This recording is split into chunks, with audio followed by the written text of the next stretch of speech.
Swayam Prabha. Digital India. Educated India.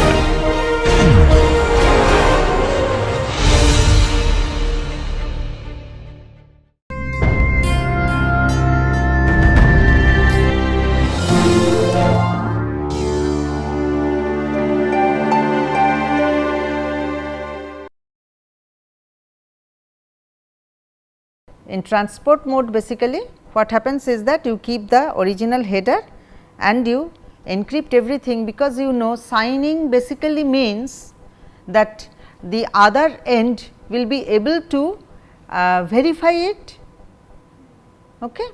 So, I do not know whether I have told you, but generally I mean the general concept for signing is, if you use say public key cryptography, the general concept for authentication is that the data packet is to be signed by the sender. Signed by what? The private key of the sender, so that anybody can decrypt it using the public key of the sender.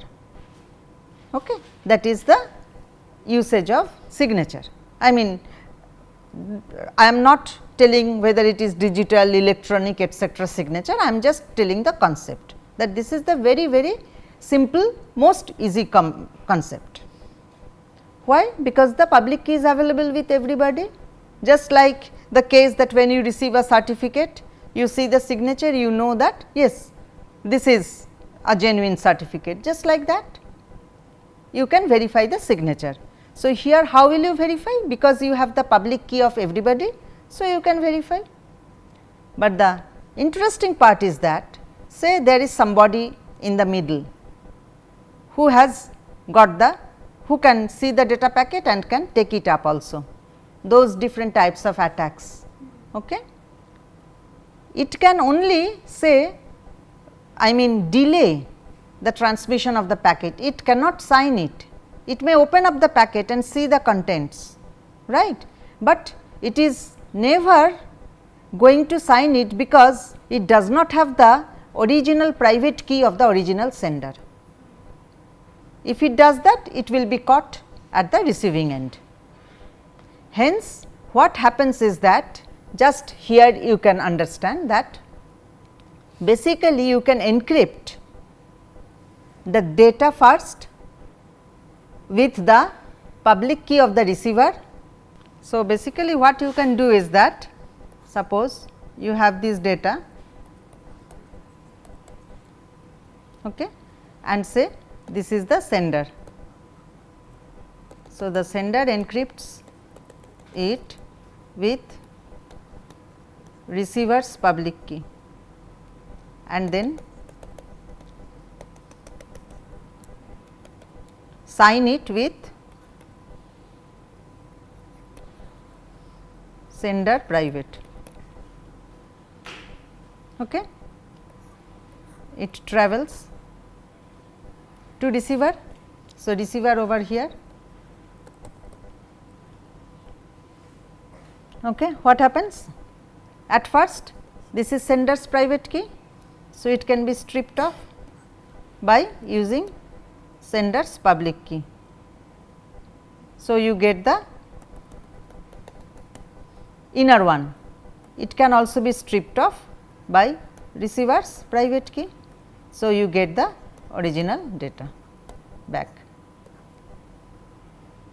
And therefore, if there is anybody in the middle, suppose some x is there in the middle, okay, what it can do? It can get, it can also strip off the outer layer, because it has the sender's public key. But since the data inside is encrypted and it requires the original receiver's private key, it is unable to see the data, and now it cannot also send it back, because it has already stripped off the outer layer. Okay. So, this is how you can easily secure your packet as well as ensure that you are the original sender.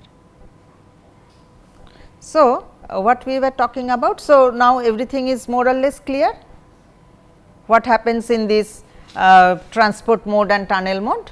Okay. So, we can move. So, let us see what are the algorithms that are used. HMAC SHA1 for integrity, protection and authenticity. So, basically these are hash algorithms, hash MAC. Okay. And what is MAC? Yes, it is of course mandatory access control, but it is also the message authentication code. So, just let us see the algorithms first. So, triple DS CBC for confidentiality, AES CBC for confidentiality, and all these two are block cipher algorithms. Okay. So, therefore, that padding is required, remember, that is why those things were required. Now, as far as if we go back to the earlier slide, say for example, here, okay. Say in this slide, suppose you also want to say that the data is the same, that nothing has happened to the data during this transit. Okay. How will you ensure that? Then that means data integrity.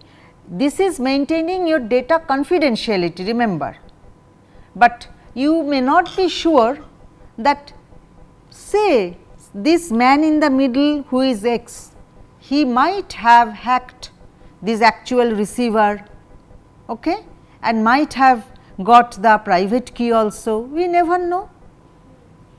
Okay.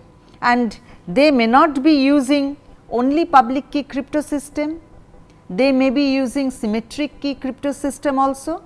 In that case, this encryption and decryption key will be the same, and if it is not changed frequently, then sometimes or the other it may be known to at least some persons, some I mean node or malicious node. Okay. So, there may be many things. Now, suppose you want to ensure that the data that you are receiving is correct. That is also very important for different types of transactions. For example, say in monetary transactions, okay, monetary transactions where online you are paying. So, in that cases the amount is very important, that you have spent say rupees 1000, such that it is reflected as rupees 1000. Maybe confidentiality is not that much of an issue. In such cases, it can be an issue, I do not mind. I mean, it may be confidential as well as, but the value is also of very importance. Okay, that 1000, I have marked 1000, the payment gateway shall also delete, I mean take away 1000 from me. In such cases, what we use is that either message digest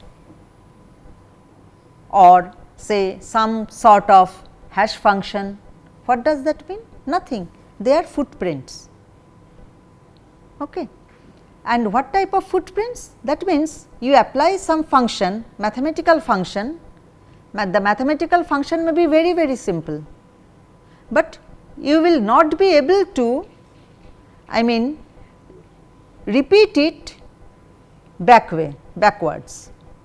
It is not that I do here say A into B plus C, and on the other side I also reverse the functionalities and I get back the original, because if you try to reverse, then it will give you so many different results maybe, and in many ways that particular footprint may be obtained. For example, say your data is say 1, 2, 3, 4. Okay. So, you can simply get the footprint as 1 plus 2 plus 3 plus 4, which is 4 plus 3 7, 9, 10. Okay. Now, in how many ways you can generate 10? Many ways. Okay. So, you may never get back, I mean not never, I shall say, within the time and space you may not get this original 1, 2, 3, 4, right. and you see this function is so very simple, nothing in it, everybody can do and in minimal amount of time, right. So, this is how you can use a hash function, so that at the other end, at the receiving end also somebody can check it. But obviously, at the receiving end also the same hash function has to be used, and since it is one way, so the original data must be there. Okay. So, along with this type of communication, whatever we are doing here, you can also add, say, since you are already encrypting the data. So, data is already there, ultimately the receiver can get back the original data, and to check you can simply add this hash of data somewhere, either here or here or here, wherever you want, because it will be then the at this point it will be received hash, and then the receiver has to calculate, receiver calculates hash of received data, that means this one. So, if these two matches, received hash, that means this one, and suppose this is h dashed, if h matches with h dashed, then only the receiver understands that yes, the data has not been changed during communication. So, these are the requirements in your IP security, that means authentication for both data and origin integrity, and in this way they can be included. That is why all those algorithms are there. Some algorithms are for encryption, decryption, and the other algorithms are for these authentication purposes. So, IPsec is usually implemented in the kernel with key management, and the negotiation is carried out from user space.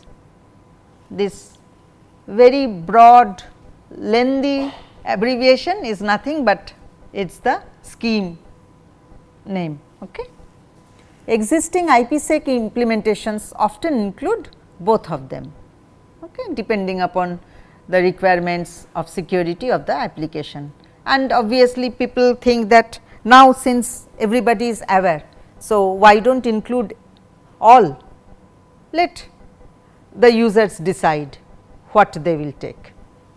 So, just imagine all these things are happening and we are thinking that we are not getting connection. What is happening?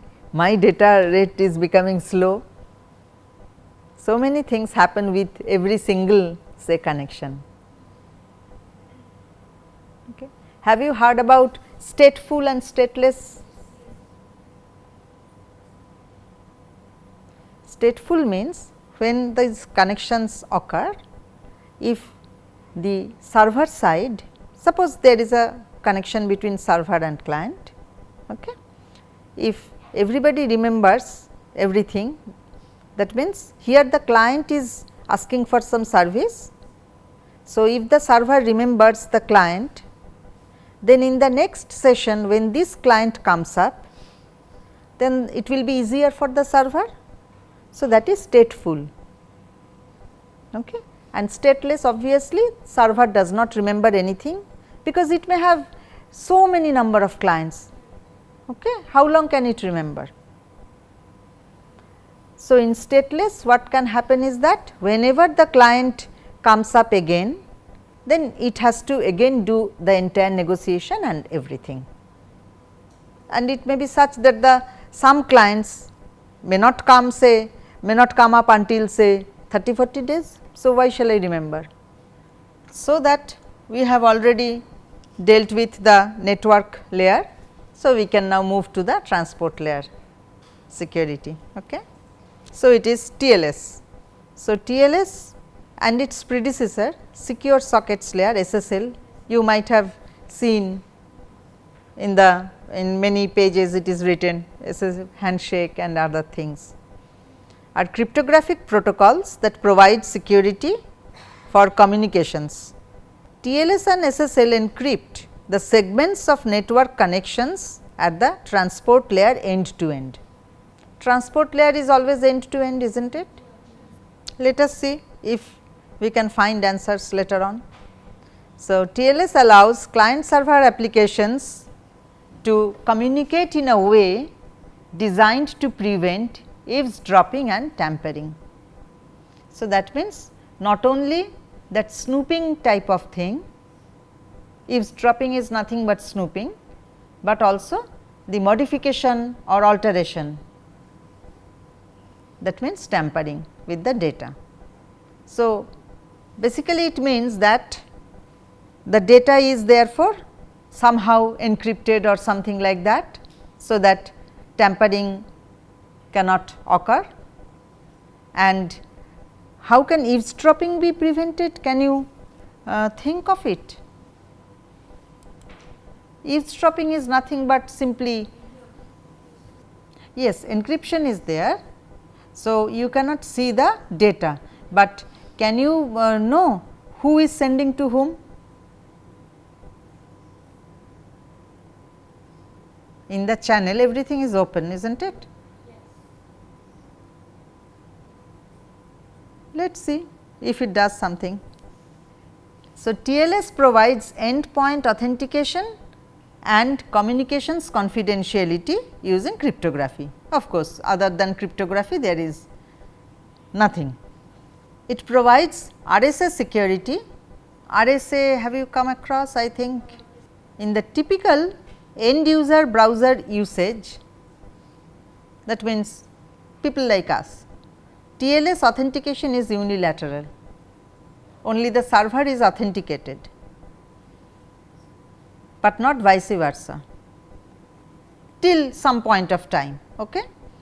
However, it also now supports the more secure bilateral connection mode, because it is also required, because you may not know, I mean somebody may be using your browser also maliciously. Suppose you have kept your browser open, it happens many a times. So, mutual authentication requires that the TLS client side also holds a certificate. Typically, the key information and certificates necessary for TLS are handled in the form of a particular type of digital certificate specification format, you can say X.509, very well known, which define the required fields and data formats.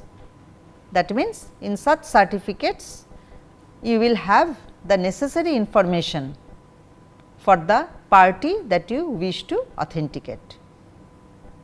Now, since everything belongs to cryptography, so obviously we must know the different types of algorithms that are to be used, when, how, etc.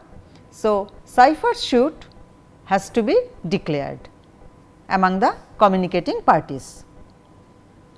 So, when this connection is established, the client and server negotiate a cipher suit, which specifies a combination of cryptographic algorithms to be used for the connection. Very simple, again as I told you that just like a list going on to give tick marks, okay, just like that, nothing else. The key exchange and authentication algorithms are typically public key algorithms. So, that means the default or the general usage for key exchange and authentication algorithms are public key. So, whenever it is public key algorithm, you know that you have to generate key pair. So, how will you generate the key pair? Why will you trust that this is the public key of such and such, say, client? There comes the roles of the certificates that we have just now told. Okay. Whenever there is a concept of this public and private key, then I can always say that, oh, this is my public key, right. So, why will you believe? that this is my public key really. So, I have to give a proof that yes, this is really my public key. So, that is where the role of the certificate is. Okay. The certificate will tell that, my certificate will tell that. The message authentication codes are made up from cryptographic hash functions using the HMAC construction that we have also seen in the IPsec. And the one that I showed you as example, the calculation of hash function, you can also make it a bit more complicated by giving another parameter. Say for example, we were doing the sum of the digits, right. So, you can simply generate some key and say multiply it by that, sum of the digits multiplied by the key. Okay. So, whenever the data is received at the receiving end, the same thing will be done. That means, at first the key will be retrieved, that key generally it is the same key used on both sides of course, right, and then the same hash function will be evaluated. So, message authentication code basically means that, right, you may use a key along with the some particular hash function or something like that, and also a non-standard pseudo random function. Why it is mentioning non-standard? Because actually though we tell that these are random functions and other things, after many runs you may be able to get a pattern on the random numbers that are generated. My friend from ISI may help us in that. After many runs I am telling, maybe not in our day to day life or algorithms where we run say for 50 runs or something like that, not like that. But you will tend to get a pattern. I am not telling that the same key will be generated, because you are changing the seed, right, you are changing some other things. You can change the seed randomly also, you can change the seed in some pattern also. Okay. So, everything after some time will get a pattern. That is why we cannot say that the randomized functions, sorry not randomized functions, the functions for calculating random numbers are really giving you random numbers always. That is why firstly we are telling that these are pseudo random numbers. TLS and SSL have a variety of security measures, like the client may use the certificate authority's public key to validate the CA's digital signature on the server's certificate. This is a very lengthy sentence. The essence is that I have told you that a client may possess a certificate, right. Now, somebody has signed the certificate, the certification authority, and all of us know that the signature has to be evaluated, that means have to be verified by the one who get the certificate. I mean to whom I am showing. Suppose I am showing this certificate to my employer. So, the employer must recognize that this is the certificate of CA 1 for example. So, CA 1, as I have already told you that the signature means signing with own private key, because the CA 1 is a recognized body, its public key is known. So, anybody can decrypt the signature, authenticate the signature. So, my employer would get hold of the public key of the CA 1, authenticate the signature of the CA 1 first. That signature is on the certificate bottom like this. So, just like this, say this is the certificate. So, here is the signature.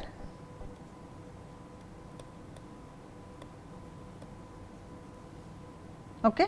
So, that means it is signed using the private key, so that I can retrieve using CA public.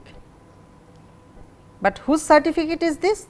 This certificate of client, right. So, now I am showing this say to my employer.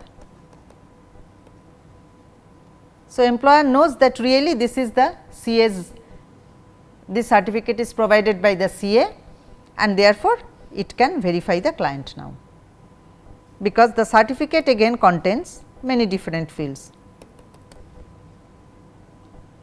If the digital signature can be verified, the client accepts the server certificate as a valid certificate issued by the trusted CA. This is telling about the existing first one way authentication, that means the server authentication by the client. Now, since it is both ways, okay. So, client also produces a similar certificate to the server. This particular statement is talking about the server authenticating itself to the client, whether I will say I am a client, whether I will join this server or not, because I may have say not information, advertisements say from different services and servers. So, say the same service is offered by more than one servers. So, I have to choose somebody. Okay. So, the servers will all line up. So, they will show their certificates to me. So, this is the existing authentication, but now even the server may demand that how do I know that you are a valid client or authenticated client. Okay. So, I will also have to produce my certificate. The client verifies that the issuing CA is on its list of trusted CAs. So, that means this CA is definitely on the list that is provided in the network.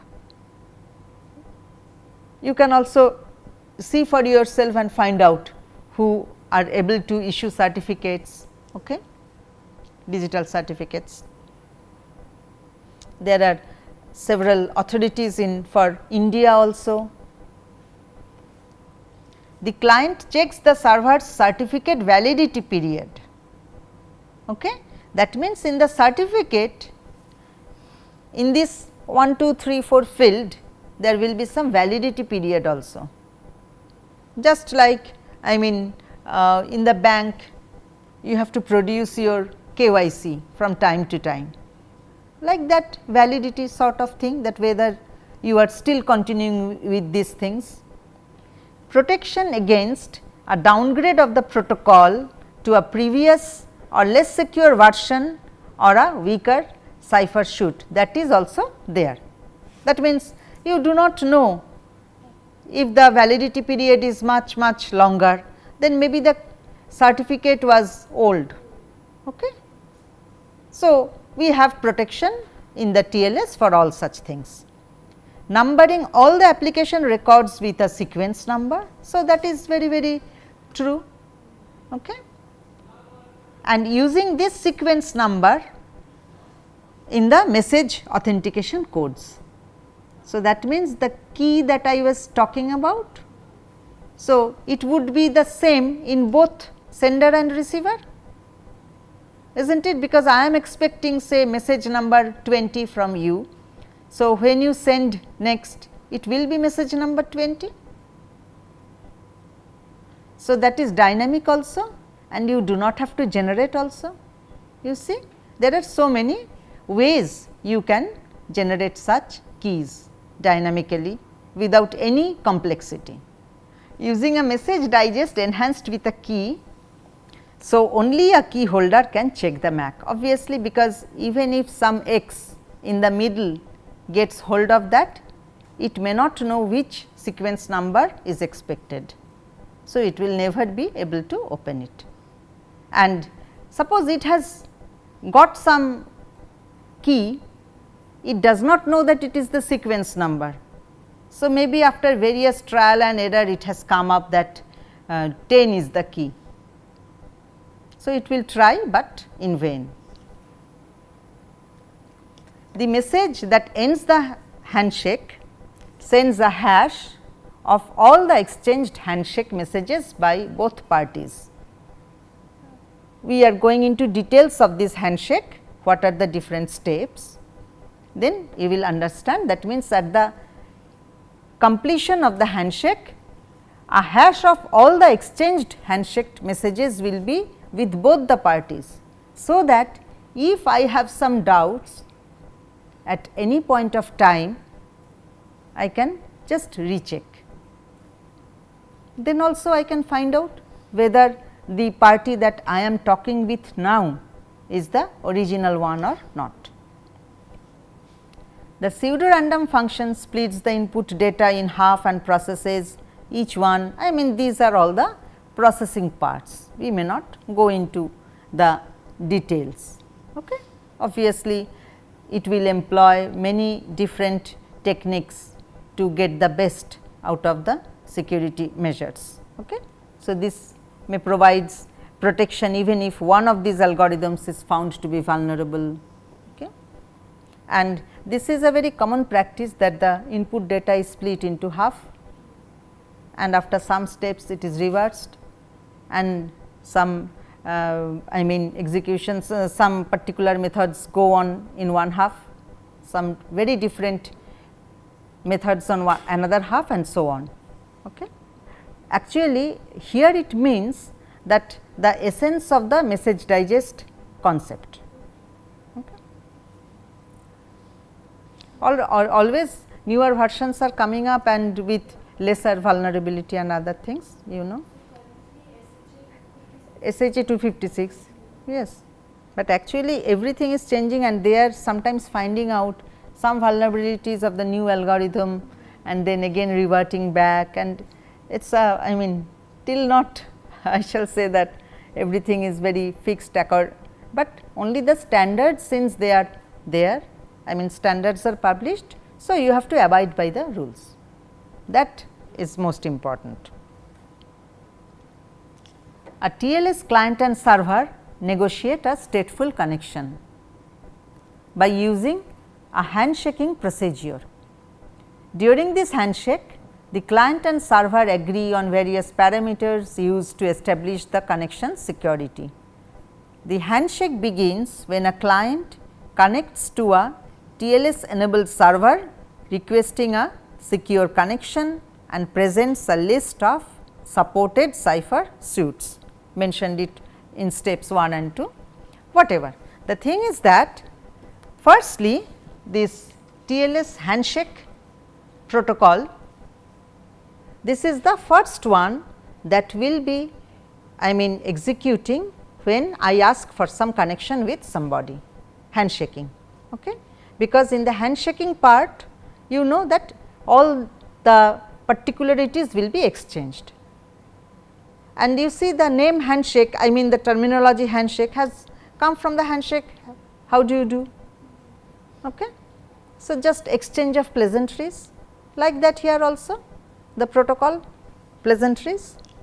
So, you see firstly the client connects to the server requesting a connection and presents the list of supported cipher suites by the client side.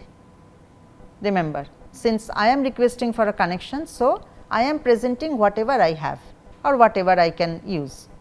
Okay. The server picks up the cipher and hash function that it also supports and notifies the client. Okay. That is why I told that it is simply a case of tick marking, nothing else. And you may say that suppose either the client or the server is very advanced and they do not support like this the same algorithm. So, protection against those downgraded versions are also there. Okay. So, that can be used, no problem. The server sends back its identification in the form of a digital certificate. Okay.